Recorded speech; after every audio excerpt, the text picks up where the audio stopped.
So I always tell my team members now, they'll say that to me sometimes. Yeah. They're like, hey, you always say that. You Right. never know Yep. what something could lead to. Treat people like humans, and you never know where it goes anyway. Don't ever feel like you're too good or too busy to serve someone. I totally agree with that. On the other side of it, have you ever had an experience that was maybe a bad experience? Because I've had a couple of those too. You don't have to share, it's just up to you.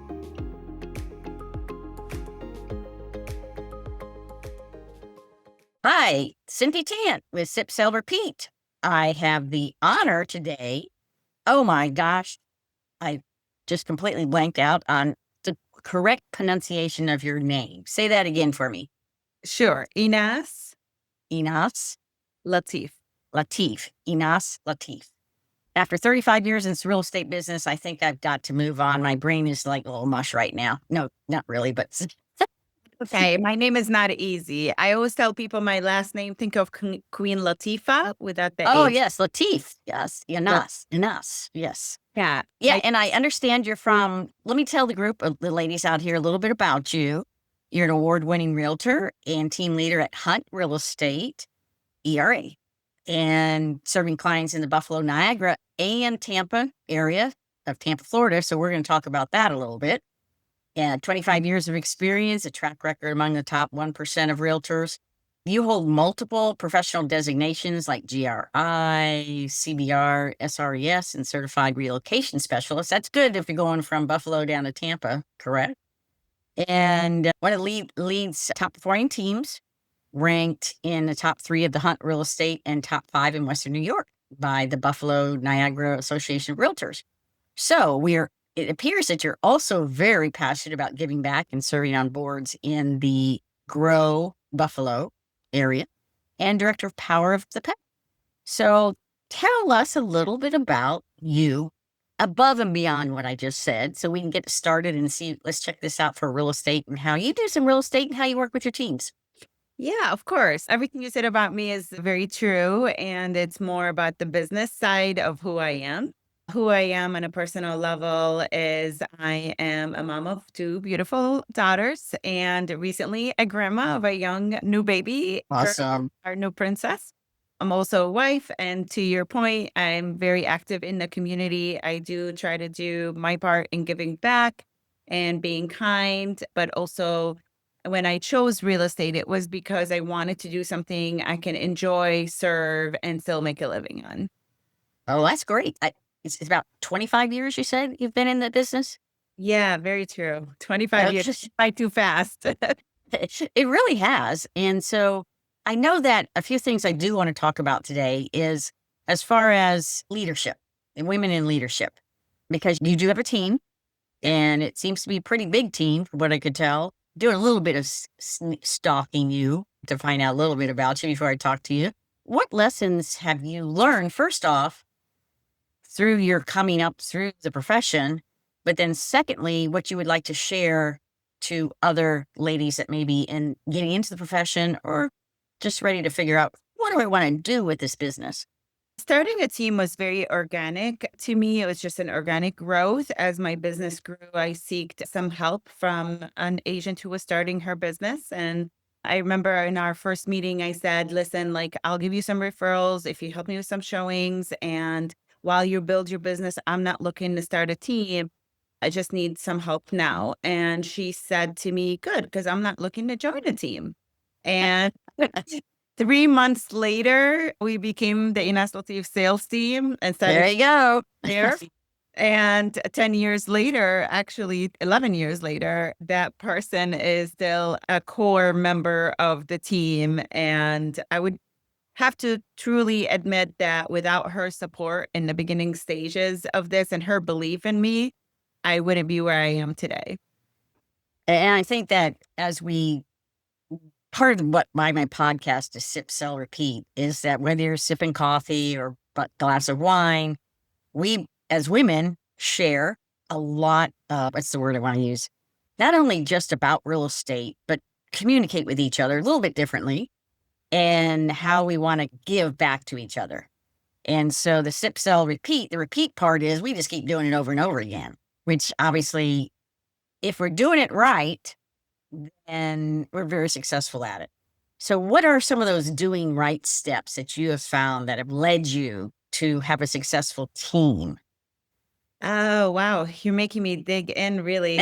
Honestly, the first thing is, of course, as a team leader, I have to worry about numbers and I have to worry about income and expense, what we're spending money on, and making sure we're profitable and all of that. And it's all great. And making sure that we have a full pipeline for our agents as the team grew. But I would say the core of how I approach things and maybe why I have a team of people who actually have been with me for a long time, even though they don't really need to be on a team anymore. They can certainly do this on their own. They're all capable, successful, smart individuals. I believe it's because I do approach things and it became part of our culture on the team that people first, people last. Whether it's my team members or whether it's our clients, people first, people last, and everything in between matters, but doesn't matter when it comes to the person. We have to really be cognizant of that. I like that people first, people last. It's very easy to remember. And I don't know. I'll tell you what, I'll give you a real quick story for me is like the very first person that I ever sold a house to 30 years ago walked in off the street. Ben says, I got my checkbook. I'm buying a house. And I was sitting at the front desk, which we did way back then. I spent some floor time. Yeah, floor time. And I said, oh, okay. Over all these years now, they each bought that house, got destroyed by a hurricane, then bought another house. Then their kids bought houses each, and then they all sold their houses and they moved out of town. But then we're doing referrals with friends. That's a relationship. Like now there's grandkids. Yeah, there's grandkids, great grand. There's a lot of them. Yeah. Let's start Yeah. out with a small thing. So, do you have a favorite story of a client or someone that is now a personal friend or that you've done something with that you'd like to share with us? Oh, I have so many, and I I know. meet most of Yeah. my friends. Yes. To your point, I moved here from Jordan and I started real estate shortly after. So most of my friends that I have today, I met through real estate, whether in the real estate community itself or being a client or starting the relationship as a client. But the one that sticks with me to answer your question today is I remember when I first started out, and the same thing, floor time was a thing at the office. And I remember just being in the office trying to figure out how I can get business. And a call comes in. I was not on floor time. Another gentleman was. And the lady that called had a little bit of an accent. She was asking about this property that was $40,000. Yeah. And he didn't want to bother. He Yeah. couldn't be bothered with it. And I remember him looking at me and saying, wrote it on a piece of paper, her name and number, and he said, "Here, you can have this one." And I said, "Okay, I'm glad to Yep. have something." Yep. And that person, shortly after I did help her and found her a home for her and her kids, single mom, that person stayed in touch with me. I stayed in touch with her. In less than a year, she had sent me a referral from a family member or for a family member, and that was the largest sale I had in my 2-year career at that point. Yeah. uh, in terms of numbers. And from that sale, there was another, and there was another, and I still stay in touch with this woman. She's a wonderful woman. Yep. And she invites me to their celebrations. The whole community is there. And she introduces me to everybody. This is my realtor. And I'm like, yeah, I'm your realtor and I'm your friend because you have me here at this community event celebrating your holidays. And I felt so honored to have that moment with her as well. And here's another story that I tell people. They say, "Are you kidding?" I'm used to be a professor. I just tell stories. I heard the saying once: "Facts tell, but stories sell." So I'm Yeah. always telling stories, and people around me go, "God, you got more stories for more things." I said, "But they're true." So I'm on floor again. I mean, this again is my first year as a realtor, and this guy comes riding up on a bicycle. Of course, the people at the front, they're giving me a hard time. You can have him because he's got flip flops and shorts on, and we're in Florida, t-shirts, stuff like that. And so I talked to the guy and sat down with him, and we started going through some stuff.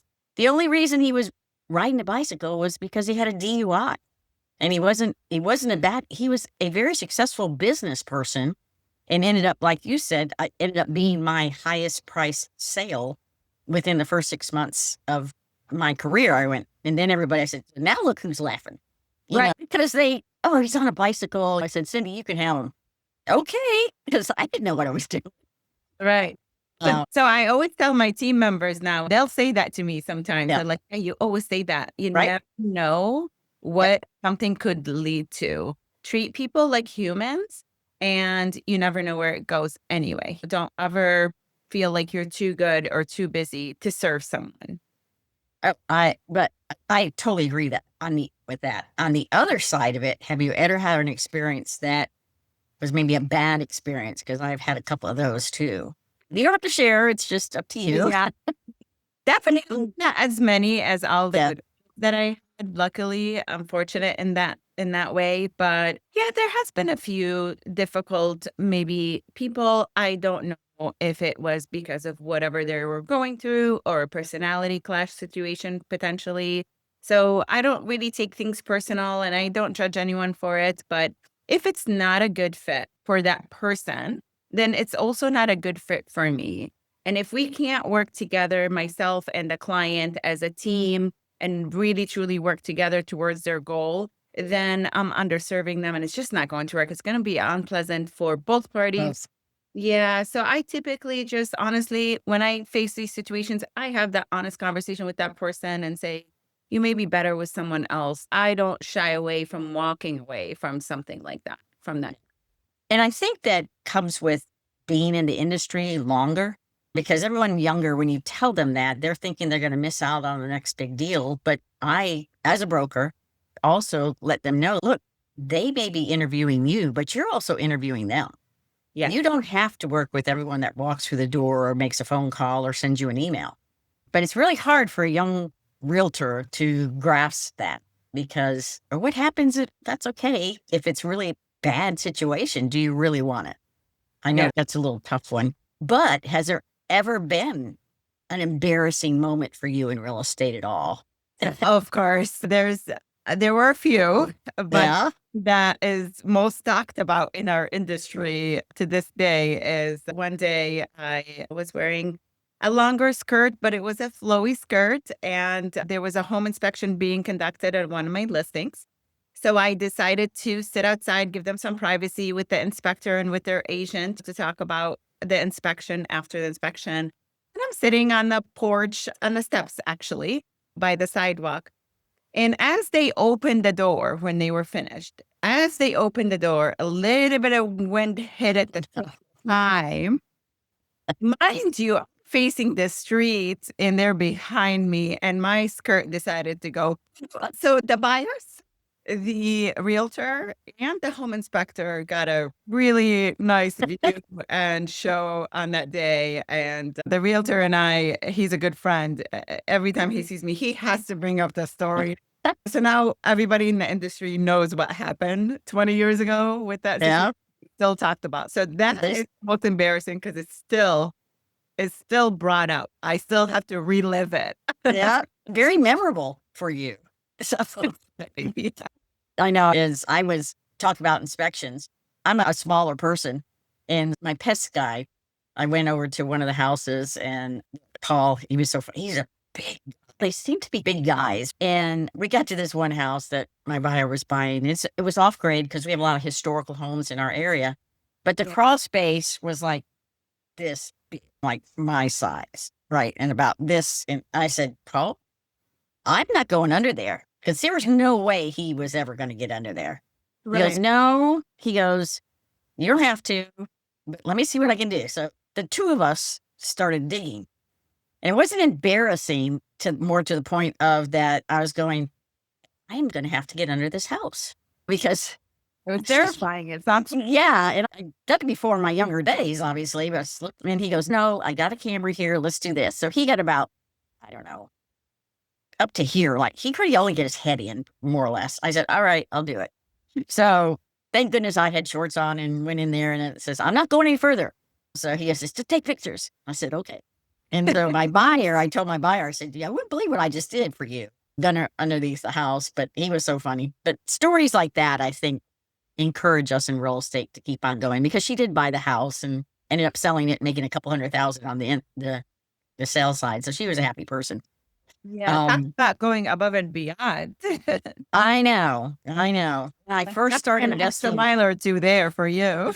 when I started investing in real estate here in Pensacola, I was a college professor, but I started investing in a couple of houses we bought were the 2-story historical homes. And actually, I'm in one right now. You can't tell from this picture because it's a fake picture, but I guess it was in my 30s. Yeah, it was in my 30s.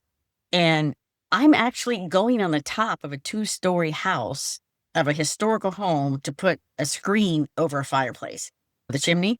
And I said to myself, I could kill myself. So then I got down off. I said, I'm not doing this anymore. That's when I started saying, I'm hiring people to do all this stuff. And so my next thing I wanted to just ask you is, are there any tips that you could give realtors? Again, talking to the listing side or the buyer side, where you've had a very difficult transaction or you've had to do the job of the other real estate agent. So Mhm. anything you can share that way of stories to help maybe some new folks along? Yeah, definitely. Of course, every transaction is unique. So if it's a difficult transaction, sometimes it's understanding the reasoning behind why, if it's the people acting Mhm, difficult, right? Understanding a little bit more the reasoning behind why they're acting that way. What is their motive? What if mhm. they're maybe not sharing that they're concerned about or have an objection about? So again, communication and having honest Yeah, conversations with your clients is important, and to get them to the point where they trust you enough to yeah, really tell you things that maybe they're embarrassed about or don't want to tell people or don't want public yet. Maybe it's a divorce situation that they're not telling you about yet. And that happens. So that's my first tip if it's a human type of difficult human interaction. If it's the transaction itself, whether it's financing or home inspection, whatever, just take a step, work through it, and try to work it through as best as possible. But also understand that not every deal is going to work out. And sometimes that's okay. So we had a client last week where after the home inspection and after discussing with them the results of home inspection, they really did not feel comfortable to move forward. And probably they were correct with that decision, and I feel that in that situation, do you as an agent who's representing that client try to just fix it up and fix everything and push it through? Or do you step back and say, that's not the best choice for my client at this time, and I'll find them another house, and it's okay if this deal falls apart. So it really depends on the situation. I can't give one broad advice. yeah. No, I agree with that too because sometimes, but it gets sometimes very frustrating with you giving all this advice. They've come to you, they've hired you, you give them all this advice, and then they don't listen to you. Oh, yeah. It's my favorite line to tell them, and some people get pissed off when I say that. I'll say, "Listen, okay, you sold a house or 2 in your life. You think you know what you're doing, or you know what you're doing maybe more than the most people in the public knows, right? However, I do this every day for the last Mm, 25 years. I collaborate with 10 other agents on the team, and I'm bringing you the experience of all of us combined together, and truly, this is what I believe needs to happen or should happen and how we should approach it. And let me know, what are you struggling with this? So going back to the communication, and sometimes they're just not going to get it. And they might have to lose out on one or two right. things before they're like, oh, maybe we should start listening to her. Start listening to you, which then Process for some people. and it is, and it depends on, again, their personality style and yours and Right. how we negotiate and how they feel comfortable with us and trust us. And us trusting them too, to telling us, especially listings, that we have all the information we're supposed to have. Which all then brings me to, what do the reality TV shows not tell us about real estate? Oh, yeah. The first thing that comes to my mind, first of all, I don't know who's going around showing houses in stilettos because I will fall off my nose. So that's number one. But reality TV shows, they make it seem like you go out with a realtor, you look at three beautiful houses and you choose one, and offers are being casually made over phone call and all of that. It's so unrealistic to or not true, I should say, to what really happens when someone is looking for a home or when someone is selling a home. The emotional roller coaster that the buyer or the seller goes through, the hard work behind the scene that the realtor is doing, whether it's before finding that home or during the process, or sometimes even after, to make sure they're settled in comfortably, right? A lot of that gets missed, and it's all about just showing the glamorous side of real estate, which is really 1% of our day. Oh, I know. And so it's very interesting, especially from an investor standpoint. When the investors, now, if they're just getting started in investment, they go to a course, they start the basic course is what, $4.99. Then they go to another course that somebody sells them for $5,000 when they're using their credit cards. And I'm, oh my gosh, I wait for those groups to come into town and I go subvert them and go and say, you don't have to pay $5,000 to learn how to do this kind of thing. Because one From time, me, right? I know one time I was listening to this young couple, they were talking to their parents on the phone. We can do $5,000 and then we're going to learn all this stuff. And I went, what are you going to do to buy the house then if you don't have any money coming in? Are your parents going to loan that to you? And they just looked at me like, okay, maybe this isn't the right choice. They weren't ready for it. But you know how those schlick courses are and how those women and men are at the front of the room trying to sell it. And so I've always had that. We do a lot more than behind the scenes Right. because what's the big concept? Or ask you a question then. What's the shortest period of time that you've spent on a listing or even on let's go on a listing and how fast you sold it? Because then the seller's going, wow, that was, and you're making how much money? Have you ever had something that's just gone so fast that you went, oh, this is crazy? Yeah, of course, because the market has its peaks and valleys. Right. In a seller's market, that happens. Someone might make a comment that, hey, the house sold itself. I didn't really need you. Why I shouldn't have paid all that money. There's a lot of strategy that goes behind how we place a home on the market, whether it's photography, remark, what are Hmm. people looking for, how to highlight those things, what day we even list on the market for websites, algorithms, and all that stuff. So there's a lot of strategy that goes into it to open up that listing or that home to a large pool of buyers, to have as many eyes on it as possible and result in that fast sale or in that really high sale price that I believe a lot of people don't understand. However, it's part of my job to educate the seller when I meet with a homeowner that, listen, like, strategically placing your home on the market is what I do, and this is how. Because otherwise, they don't feel like we earned our commission. They don't understand what you're doing behind the scene. And then after that comes, of course, the handle with care, whether it's a showing, feedback, negotiation. How strong are your negotiation skills as an Hmm. representing this individual who's selling or even buying a home? So a lot of skill goes into that. And I don't believe a seller and a buyer can negotiate directly as effective as when someone has representation negotiating on their behalf. Oh, I totally agree with that, even though they think they can. Yeah. Oh, I hear all the time from some people, oh, I bought the house myself, I bought it myself and bought it myself. I didn't need a realtor. Did you get it for the best price and terms? Are there hidden problems in the Yeah. house you're not Yeah. aware of? Did you have a home inspection? Did you understand the results of the home inspection? Did someone talk to you about it? There's a lot that goes into it. It's the largest investments most people make. Why don't you want to protect it by having representation? And some people just don't understand that either of what this representation is. Now, since we have to have signatures on paperwork, I'm sure it's the same in New York as it is with what we have to do because of the lawsuit of NAR, et cetera. Yes. And let me ask you that question then. Have you had any difficulties with people signing that from the buyer standpoint after you've gone through and explained everything? And have you had anything come up on why should I do this?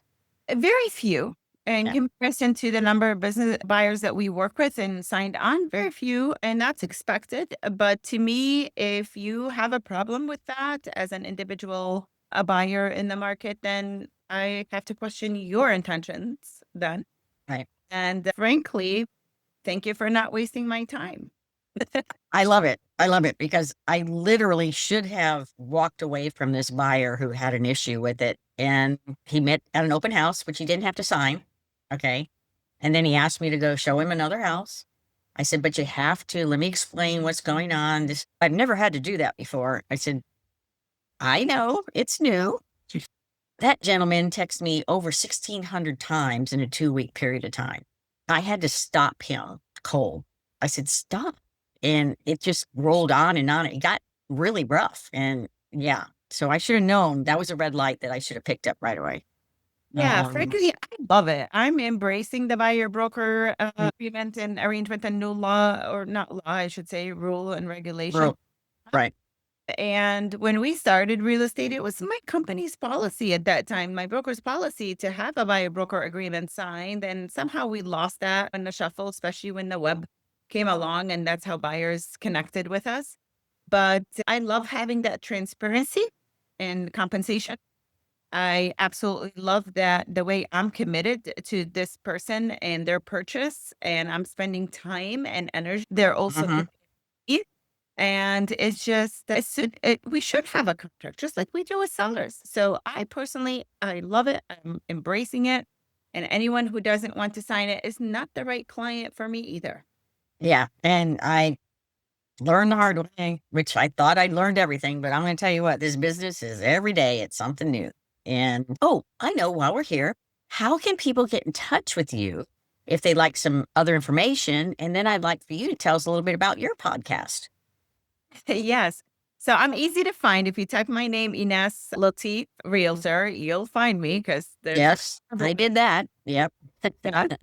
but I do have a website, inaslatifsalesteam.com. And I love connecting with people on Instagram. You can find me the same way, Ines Latif Sales Team on Instagram. And this way we can stay connected and chat and see what we each are doing. But about my podcast, so I was with one of my agents on an appointment, and this lady had insisted that we meet her at a coffee shop. She's not ready to meet at the office. She doesn't want to meet at her home and all of that. And she gave us specific coffee shops that she wants to meet. There was a story behind why she wanted to meet us and how she needed her help, our help. And we both felt a little sorry for her and we wanted to help her. We should have known better. Red flag. Yeah. We did. We went out of our way, 30 minutes away from our office to go to that specific coffee shop, and we waited. And we waited. We Oh, texted her. no. We waited. And she didn't respond, never showed up, anything like that, and never responded since. But while we were waiting, my agent and I were chatting and we're like, oh, actually back to HGTV. We're like, oh, make it look so easy, blah, blah, blah. If people really know what we go through, here we are, drove 30 minutes away. We're sitting here for an hour waiting, thinking she might come. Wasted 2 hours of our day that we Yeah. been serving someone else or doing something else. And that's real life real estate. And why isn't anybody really talking about real life real estate? Why are they glamorizing it? And I said to my agent, I said, you know what? We should start a podcast like real life real estate. Let's call it Realtors Unfiltered and just really talk about real estate and what happens on a daily basis. But then also it grew into bringing in other people too, like Right. attorney, designers, that kind of stuff, and talk about that aspect of things. I even had a personal trainer come in last time to talk a little bit about how we can take care of our health with our busy schedules, eat healthy, still make it to the gym, all of that, right? We work 7 days a week. So it's growing into something and I'm letting it be an organic growth, but Yeah. it's a lot of fun. I'm enjoying that too. And then say what it was again so that we know which one it is. Realtors Unfiltered. Unfiltered. And do you have your own website for that also? Or are you on Yes, you can. Spotify? It is Yeah, Realtors it's on Unfiltered. Spotify. It is on Okay. Spotify. It's on iTunes as well, YouTube. Right. Find it there. But I do have a website, of course, Unfiltered. That's awesome. I think from the podcast world, I think sharing all of our information and just having fun sometimes we have to do it. Because like you talked about, how is that life balance? As a mom, now as a should I say grandmother? Or I'm going to use that word. what are they referring to you as? So in our language, which I Uh-huh. speak is teta. Okay. Teta. And So I will be called teta. oh, okay. So people may not know what that is. There you go. There you Yeah. go. And so I forgot there was one thing I wanted to ask you. Is this from Buffalo? Yeah, Buffalo to Tampa. Yeah. So how are you doing that? Because the markets are very different with different Yeah. clientele, obviously. So I think price ranges and stuff may be similar. I'm not quite sure, other than the waterfront, or No, very no, different. very So different. Okay, yeah, average price range in Buffalo and suburbs is a lot lower than the average lower. range in Tampa. Yeah, for sure. But during the pandemic, we went, my family and I, and rented an Airbnb in Florida. And I remember the story. We were tired from traveling and we wanted to go out to dinner. And we all said, "Oh, we'll just lay down a little bit before dinner." So we all laid down and we all fell asleep because we had the sliding door open to the ocean. Ocean, right? And we all fell asleep till the next morning in our clothes. And I remember waking up, looking at my husband and saying, "I'm gonna buy a property on the beach here." Yep, Because just the ocean, the of the ocean is so calming. So I did actually, that was before the pandemic. During the pandemic, I went back and bought a property there. And when I bought a property there, I started learning. Of course, I did a lot of homework and research, talked to many realtors to choose one, all of that. I learned a lot about the market and I was very intrigued. And I knew that day that one day I will be selling real estate there. And then fast forward 4 years later, one of the team members that joined me, I saw him grow and take his business very seriously, very coachable, has no ties to Buffalo, really. He's not from Buffalo, wanted to move to warmer climates. And I approached him and I said, "I want to do this. You're the only person I could think to do this with that I know will succeed. And instead of you continuing to build your business here, then moving somewhere warmer, it'll be hard and difficult to walk away from your book of business. I'm offering that we do this now and do it together, and you can grow your business there." And it took a year for him to explore and for us to plan accordingly. I wanted to launch it and launch it good. And yeah, we launched it March 1st. And honestly, we're surpassed where we were hoping to be by now. and that's what people. I also manage Airbnbs and own Airbnbs and manage a property management long term, and so I'm through the investment, the whole spiel. Like if something goes down, I got something else coming up, and et cetera, et cetera. During the pandemic, oh my gosh, our Airbnb business was like crazy. Yeah. And of course, everyone was in buying houses that, oh, we can have. No, you can't. This is a bad location. It's not going to happen. Yes, we're on the beach, but if you want to be in town. So I went through all that stuff too. But this year has been so weird. It's like other people are saying it's been one of my best years, and I did not expect it to be. Not at all. And I've tried to stay out of production, but referrals. I have such Yeah. a big referral base that they don't want anybody else. I said, I'll be working along, but could, no, Cindy, you, okay, which is a Yes. good thing. I was just, like I mentioned earlier, I was just in Punta Cana for a week and I was gone the whole week and nothing fell apart. And it's okay. I'm good to go because people are saying, when are you going to retire? And I said, oh, I'm having a good time right now. Don't need to do that yet. Yeah. But that's very interesting. I'll tell you what, you seem to enjoy it very much. And my theory on that is that the day you wake up and you're not enjoying it, you're not looking forward to it, you're dreading that day and what you have to face or who you have to face. And that is the day you know you're ready to retire. As long as you're enjoying it, have fun. And I do travel a lot, so I've basically sold a lot of houses from people I've met on trips. And love. And then so people go, "You've done what?" I said, "Everybody wants to talk about real estate. I live in a vacation destination area, and I also can manage it for you." So just in Punta Cana, I have a couple of people right now that we're looking in here. And one of my podcast gals over in California, she goes, you can get a house on the beach for 1.2 million that sleeps 6 or 7 people. I said, yeah. So she's going, okay, we got to talk, because Pensacola is a very different market than Tampa.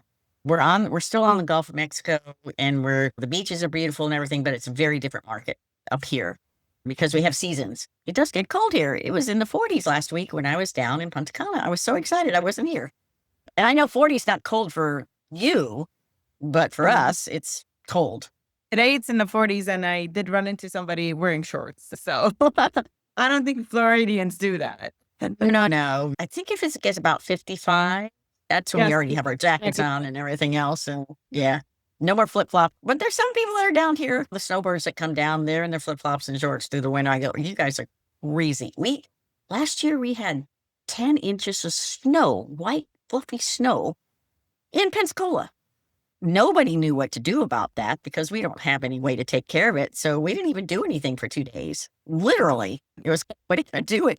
And it's so cute because all the kids here, they went and got their surfboards and all their wakeboards and our little teeny weeny golf course hills, or wherever we could find a hill. These little kids were doing all this stuff. It was pretty funny because nobody had ski stuff or anything like that. But I'm going to thank you for coming on board and talking with me with Sip Seller P. And we can share some things in the future, especially any kind of referrals. We got a big military community here. And you being down in Tampa, that sounds fantastic, of sharing back and forth also. Thank you. Thank you. I appreciate that. If you're inspired by these powerful women in real estate, you'll want to catch the next conversation. Click the video on screen to keep sipping, selling, and leveling up your game.